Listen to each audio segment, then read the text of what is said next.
Hey, all, Scott Horton here for the bumpersticker.com. I created it but quickly sold to Rick so I could do this instead. In the decades since, he's made one hell of a great company. The bumpersticker.com makes digitally printed, photo quality, full color bumper stickers for your band or your business, as well as magnets, adhesive vinyl decals, and labels for products and industrial use and your political cause or campaign too. The bumpersticker.com also offers full custom graphic design for bringing your idea to reality.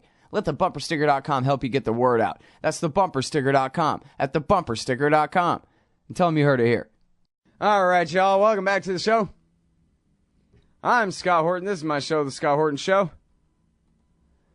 And I need to cue up this piece here. It's Flynt Leverett and his wife Hillary Mann Leverett, authors of Going to Tehran. America Must Accept the Islamic Republic of Iran. And they're at worldfinancialreview.com with this one. Can the West get out of its self-made cul-de-sac in Syria? Welcome back to the show, Flynt. How are you doing? I'm just great, Scott. Good to be with you again. Good times. Yeah, very happy to have you back on the show, and it's an excellent piece that you have here with Hillary. Thank you. I guess, you know what, it's pretty rich in background, so why don't you go ahead and fill us in on America, before we get to, the current choices to be made, as you guys put it, the background of how we've gotten to where we are now in terms of American involvement in the so-called, at least, civil war in Syria over the last 3 years. Yeah, well, I think it really goes back to the very, earliest days in March and April of 2011 when protests broke out in some parts of Syria.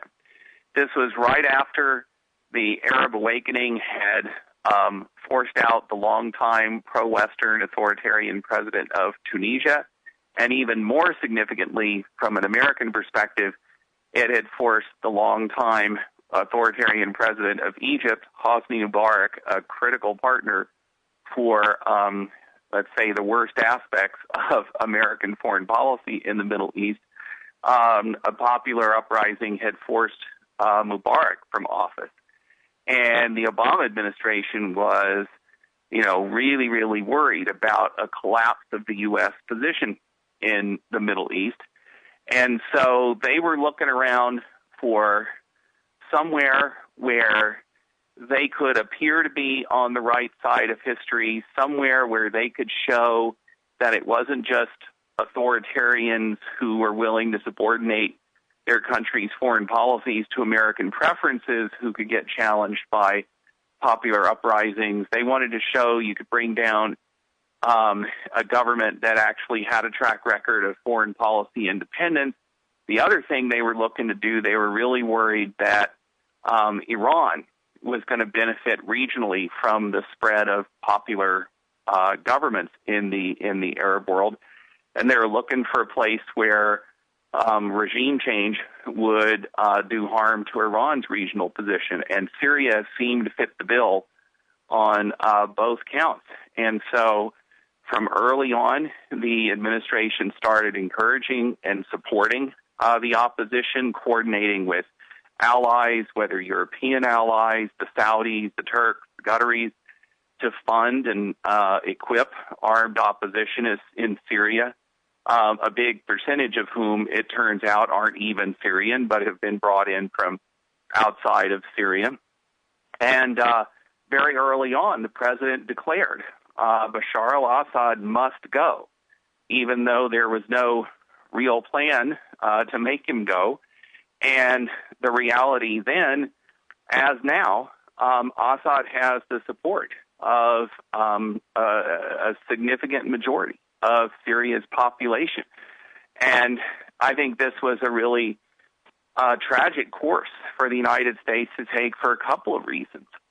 One, just in terms of the way Syrian politics has evolved. I think at the beginning of this, there were some, legitimate local preferences, people who were clearly alienated from their government, had what they thought were grievances against their government, and who were trying to bring those out.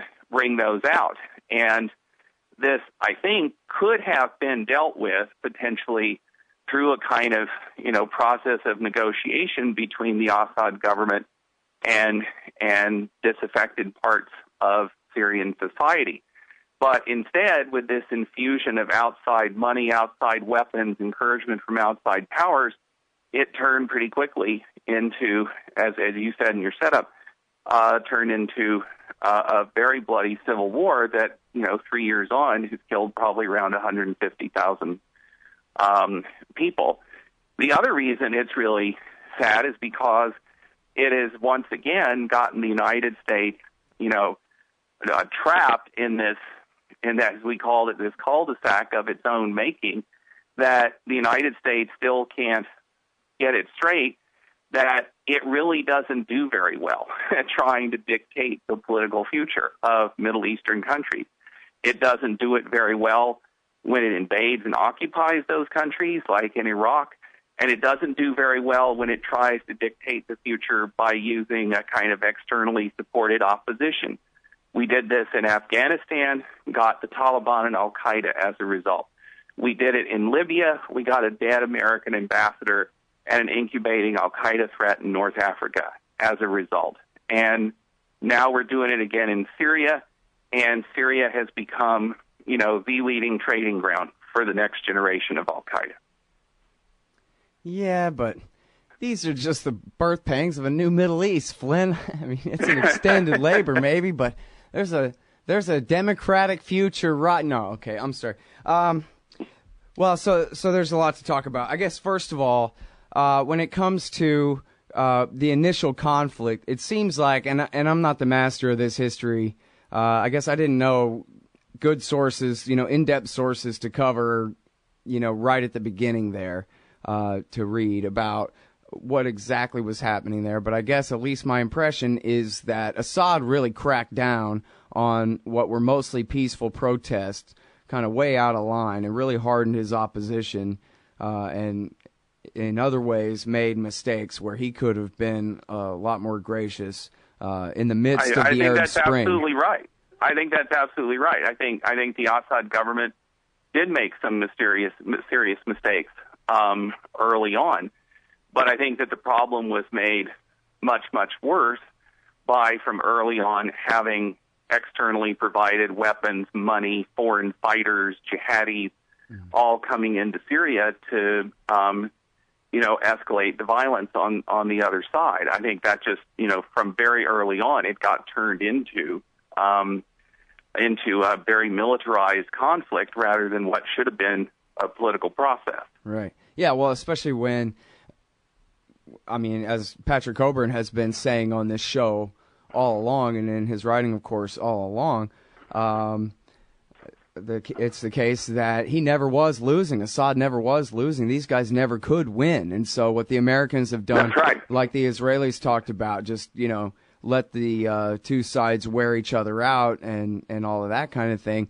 That kind of policy has led to I don't know how many refugees, and they say a couple of 100,000 people killed on either side. And now maybe the Sunni rebel types would have really been crushed severely. If the outside powers had not been backing them, maybe he would have really beaten them quicker. And that might have been a lot worse for them, but it seems like it would have saved the massive humanitarian crisis that exists on all sides in a war that no side can win now, I think that's exactly right. Hillary and I have been saying for 3 years since this started that Assad wasn't going to fall. He was not going to be overthrown, at least not by Syrians. That if you look at where his government has substantial bases of support in Syrian society, it pretty clearly adds up to, over half of the society. And from what information we've been able to gather, whether through, polls, internet surveys, participation rates in a couple of elections that have been held in Syria since the conflict started, there's a fair empirical case to make that Assad still at this point has a majority support in Syria. In fact, as the jihadis have come to be kind of the dominant force within the opposition on the ground in Syria, there's evidence that popular support for the opposition has really shrunk. NATO did a study last year in which they concluded that 70% of the population is actually supporting Assad over any plausible alternative. Only 10% supported the opposition at that point, and 20% were basically neutral. All right, now let me ask you, how could that be when this guy is a fascist totalitarian monster with a secret police force? He tortures people. We know he tortures people because he tortures them for the Americans sometimes. Yes, he has apparently done that. But, you know, if you look at it in a Syrian context, Syria is this very complicated, very divided, multi-ethnic, multi-sectarian society. And part of what the Assad government represents, and it is, you know, whatever else you may say about it, it is an avowedly secular government. And so for religious minorities in Syria, for non-Sunni Muslims, who are probably, you know, 15% of the population, for Christians, who are another, you know, 10 to 15% of the population, for Sunnis who don't want to live in an al-Qaeda state. You know, you put those communities together, and they support the Assad government because it is the Assad government which, not just under Bashar, but for 30 years under Bashar's father, Hafiz al-Assad, has protected them from what they would see as government by jihadi crazies. And so, you know, those communities really support the Assad government. All right, now, we only have a minute left before this break, but I guess we can start on this line of questioning about whether the border between Syria and Iraq, which was drawn after the First World War by the British and the French, whether it exists anymore, whether the state of Syria will exist anymore. I wonder, honestly, it's funny. It reminds me of Bush's ridiculous claim about the Islamo-fascist caliphate in the heart of the Middle East. It seems like he's just created it with the Sunni revolt in the Anbar provinces and into Syria now with ISIS and al-Nusra. That's right. You definitely have. And, you know, this was happening during our occupation of Iraq. One of the ways that Sunni jihadis were getting into Iraq was through Syria, and now it's going the other way. All right, now I'm sorry. We gotta stop there, Flynt, because we got to take this break. Of course, the Syria thing has re-energized the whole rebellion in Iraq and led to even more violence. I'm sorry I shouldn't interrupt you, but now we got to go. We'll take this short break, and we'll be right back with Flynt Leverett. He teaches foreign policy at Penn State and wrote the book Going to Tehran. On March 7th at the National Press Club in Washington, D.C., the Council for the National Interest is co-hosting the first-ever national summit to reassess the U.S.-Israel special relationship. Confirmed speakers include Walt, Scheuer, Giraldi, McGovern, Katowski, Porter, McConnell, Weiss, Raimondo, USS Liberty survivor Ernie Gallo, as well as co-sponsors Alison Ware of If Americans Knew and the great Grant Smith of the Institute for Research, Middle East Policy. That's the national summit to reassess the U.S.-Israel special relationship. Friday, March the 7th, all day at the National Press Club in Washington, D.C. natsummit.org. All right, y'all. Welcome back to the show. I'm Scott Horton. I'm talking with Flynt Leverett. Like I was saying, he teaches foreign policy at Penn State.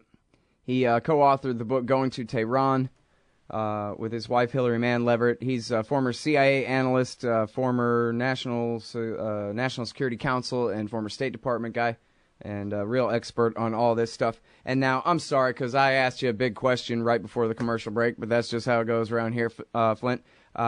You were saying about the various jihads, or the one big jihad maybe, in the Sunni areas of Iraq and in Syria. Yeah, I mean, there's a fairly porous border between Iraq and Syria, and during the U.S. occupation of Iraq, Sunni militants were making their way into Iraq in no small part through Syria. And now the flow is, in many ways, reversed. You have jihadis who fought in Iraq coming into Syria. The U.S. intelligence community estimates that you could have, between 25 and 30% of the opposition fighters, those who are, actively fighting against the opposition government, the Assad government, are not actually Syrian. They're from outside Syria, and they are actually the most effective, the most experienced, the most lethal fighters in the opposition. Most of the rest of those guys don't seem to be able to fight their way out of a paper bag. But these jihadis, and they've been, battle hardened. They know what they're doing. But a lot of them come in from outside.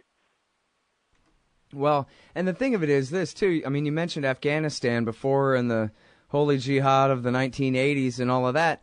And I guess the lesson from that, right, was that, yeah, but then what are you going to do with these guys because you can't control them? And so now here we are, we're dealing with that exact same lesson again from the war in Iraq. What are you going to do with the fighters? Not that Bush was fighting for them the whole time. He was fighting for the Iranian side the whole time in that one, but he gave them a giant lawless territory to train in and become Al-Qaeda in Iraq and all that, the Islamic State. And then the U.S. military provided them with very high-quality live ammunition training. Yeah, left all of Saddam Hussein's depots wide open for the looting and all the rest of it. Yeah, and so we saw that giant war where they might as well have been backing him for all the good that it did Al-Qaeda during the Iraq war years. And then now with the Americans actually fighting directly on the side of the jihadis in Libya and in Syria, it brings up the obvious question, well, who the hell's going to call these guys to Geneva for the ceasefire? How do you get a bunch of suicide bombers to cooperate ever again? Will there ever be anything like an Arab state in that part of Iraq and Syria ever again? Not that I'm the biggest champion of states, but if it's just lawless warring chaos from now on, that's not much of an improvement. No, and I think it is going to be an ongoing security problem in that part of the region, in Iraq, in Syria, for years to come. And you're right, it is in many respects a direct result of U.S. policy. I mean, you don't even have to go back to the Bush administration. I mean, what the Obama administration did in Libya, where we didn't even really, as Obama kept telling us, we didn't even really put boots on the ground, but we provided the Air Force basically for the anti-Gaddafi opposition, provided them or coordinated with our allies to provide them with all kinds of weapons. And, it's jihadi militants that either we supplied or one of our allies supplied that murdered the U.S. ambassador in Libya and 3 other official Americans. I mean, this is how how utterly turned on its head this approach is. Yeah. Well, Eric Margulies was on the show, and he, I think, about 55% seriously said we ought to be allies with Assad right now. That's it. Just the same way as we should have let Saddam back in from the cold after 9/11 and said, look, listen. You fulfill your prime responsibility, which is keeping Al-Qaeda down and keeping them, east of Iran somewhere, and we'll let you live, that kind of thing. They could be doing, and I'm a libertarian, I'm not for any of this, but I'm just saying Margulies isn't, so he can make that kind of an argument that, our interest is in fighting these Al-Qaeda guys, and that means not overthrowing Assad, that means backing him. That's right. I mean, if you want to look at things in those terms, if what you're looking for is a strong secular government that has a long track record of forceful and effective opposition to Sunni Islamist radicalism, the Assad government is your ticket. Well, now, okay, I'm sorry, because it's too much, and it's my fault, too. I framed this whole discussion in terms of the idiocy of this Obama, Clinton, Petraeus, Panetta policy, whatever it is, whoever I'll carry to, that we've been talking about here. And it is idiotic on the face of it, but that's only from an American citizen national interest point of view, not a U.S. government point of view, which has an entirely different set of interests over there. And they consider weakening Iran important enough that they don't care if they're backing Al-Qaeda against them. Right? I was really struck. You're absolutely right. And I mean, I think this is very much the mindset that if you can weaken Iran, it really doesn't matter, what other, supposedly unintended consequences you create. I have to give John McCain credit for one thing. A year or so ago, he went to Syria. He went into Syria for about an hour and a half and met with some oppositionists.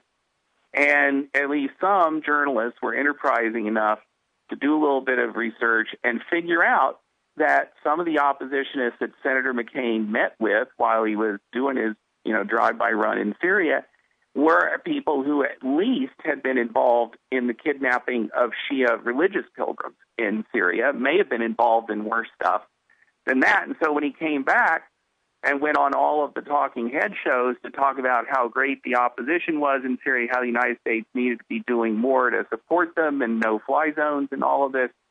And one host actually had the wherewithal to ask him, but, Senator, some of these guys you met with turned out to be not very good guys. And if we give weapons to them, aren't some of those weapons going to end up in the hands of some pretty bad guys? And McCain's answer, I swear to you can look at the tape, his answer was, he didn't even try and defend it. He just said, at least they won't be working for Iran.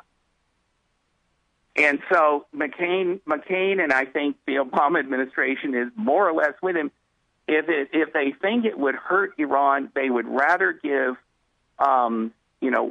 weapons to Al-Qaeda, give Al-Qaeda a new lease on life, than actually come up with some serious diplomatic approach to Iran. That's how far gone it is. So, in other words, I mean, because at the same time, they're pursuing this nuclear deal, which, of course, is the single greatest outstanding, parentheses, fake issue between America and Iran. Yes. They are working hard on settling that, are they not? And so is this supposed to be just another stick to try to get the Iranians to make this pseudo-peace deal here? I mean, because this is a pretty hard stick to be using. We don't know yet how serious the Obama administration really is. If when you actually get down to the nitty-gritty of negotiating the text of a final deal, if the Obama administration is basically not going to be prepared to accept both the reality and kind of the principle of Iran doing safeguarded enrichment, and basically what you can get from Iran is greater transparency on their nuclear activities, but they're not going to agree to let the United States kind of micromanage their nuclear program and, cut 2/3 of it out. If the administration doesn't, get serious about that, it's not really serious about negotiating a deal. And the fact that they're still pursuing these policies in Syria, suggests that they aren't really all that committed to trying to realign relations with Iran. They'll do it if Iran basically is willing to surrender. Then they would be prepared to realign relations. But if realigning relations is going to mean actually accepting the Islamic Republic as a legitimate order representing legitimate national interests, I don't think it's clear yet that the Obama administration's up for that. All right, now one more thing here, and I'm sorry because we're so short on time, but can you give us a thumbs up or thumbs down on Seymour Hersh's new piece about the sarin attack last August? I think Sy Hersh has, over the course of his very, very long and distinguished career, he has nailed some really important stories going all the way back to the My Lai massacre during the Vietnam War. He's one of the central figures in breaking the Abu Ghraib story during the Iraq War.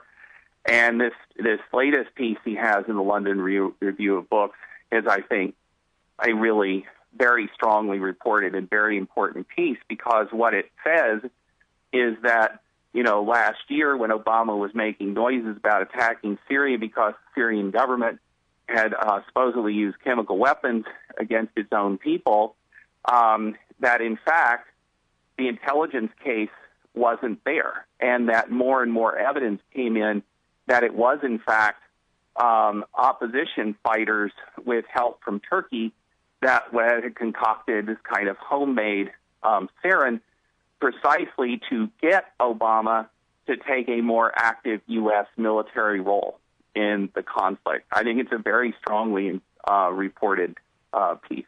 Mm-hmm. And now, it was already reported. I mean, even at the time, it was obvious, right, that they had the government report instead of a CIA report. There was a problem over there at CIA, and Philip Giraldi reported in the American Conservative magazine that some of them were actually going to resign and protest over this. Yeah. And so we knew about that they kind of weren't buying it. But I wonder whether you know anybody in CIA or the circles that you run with, State Department people, former friends, whoever. Is that what they think, that the Turks did this? Can you verify, even with hearsay, that this comes from anywhere other than Hersh by any chance? I'm not saying you've written about it before. I mean, I have heard what I would call informed speculation about that. I'm not privy to classified information anymore. And but I think you're right. I think there has been strong suspicion within the U.S. intelligence community about the claim that various attacks in Syria last year that Syrian military forces were using were the ones using sarin. The Russians investigated this. The UN investigated this. Some of the UN inspectors actually came out in public and said they thought it was the opposition that was doing this. But no one here wanted to hear that, and so that really didn't get followed up. But I think there's tons of room for questioning the case that Obama made last summer. All right, great. Well, thanks very much for your time, Flynt. It's always great to talk to you. Thank you, Scott. Always good to talk with you. Thanks again. All right, everybody. That is Flynt Leverett, former CIA, State Department, National Security Council.